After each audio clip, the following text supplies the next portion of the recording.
aquella falta de sentido histórico había de tener su noche de esplendor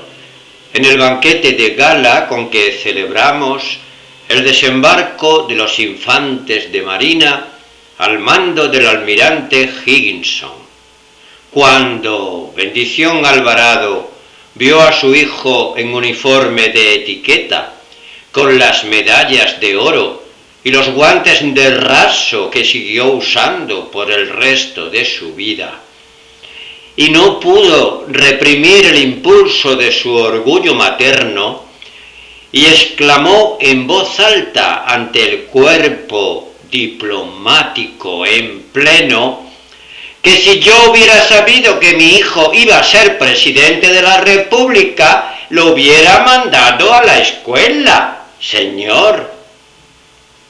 ¿Cómo sería la vergüenza que desde entonces la desterraron en la mansión de los suburbios,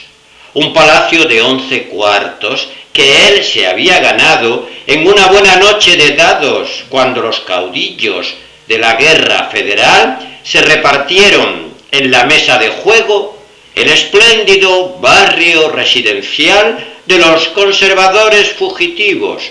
Solo que Bendición Alvarado despreció los ornamentos imperiales que me hacen sentir como si fuera la esposa del sumo pontífice,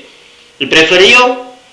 las habitaciones de servicio junto a las 6 criadas descalzas que le habían asignado.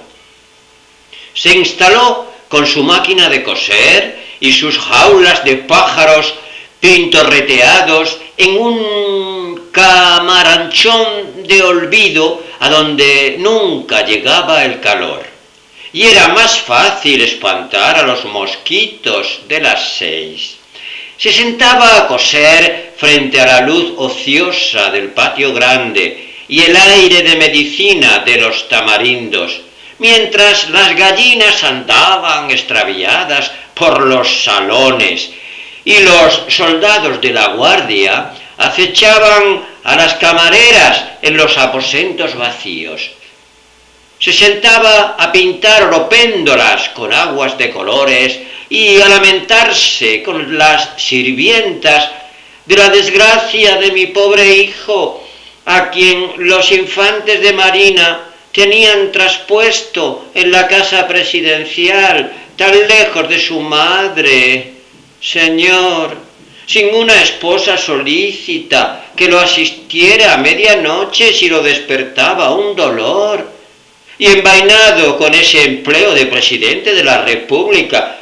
por un sueldo rastrero de 300 pesos mensuales. Pobre hijo. Ella sabía bien lo que decía, porque él la visitaba a diario, mientras la ciudad chapaleaba en el légamo de la siesta,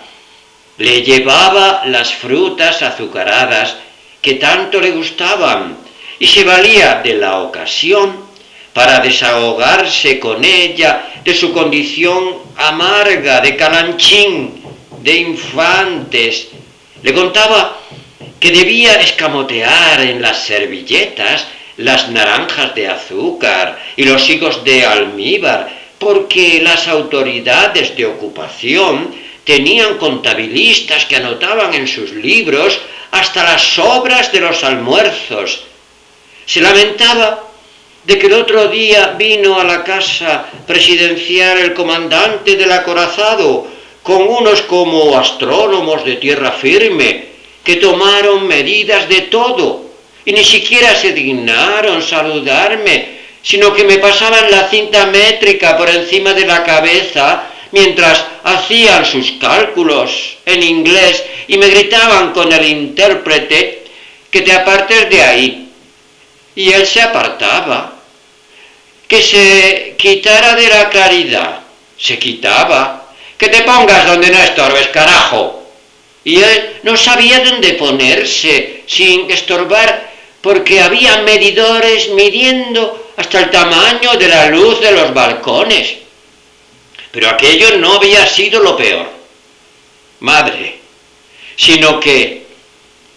Le pusieron en la calle a las 2 últimas concubinas raquíticas que le quedaban, porque el almirante había dicho que no eran dignas de un presidente. Y andaba de veras tan escaso de mujer que algunas tardes hacía como que se iba de la mansión de los suburbios, pero su madre lo sentía correteando a las sirvientas en la penumbra de los dormitorios, y era tanta su pena que alborotaba a los pájaros en las jaulas para que nadie se diera cuenta de las penurias del hijo. Los hacía cantar a la fuerza para que los vecinos no sintieran los ruidos del asalto, el oprobio del forcejeo, las amenazas reprimidas de que se quede quieto mi general, o se lo digo a su mamá. Y estropeaba la siesta de los turpiales, obligándolos a reventar para que nadie oyera su resuello, sin alma de marido urgente, su desgracia de amante vestido, su llantito de perro, sus lágrimas solitarias que iban como anocheciendo, como pudriéndose de lástima, con el cacareo de las gallinas alborotadas en los dormitorios, por aquellos amores de emergencia en el aire de vidrio líquido, y el agosto sin Dios de las 3 de la tarde. Pobre hijo mío,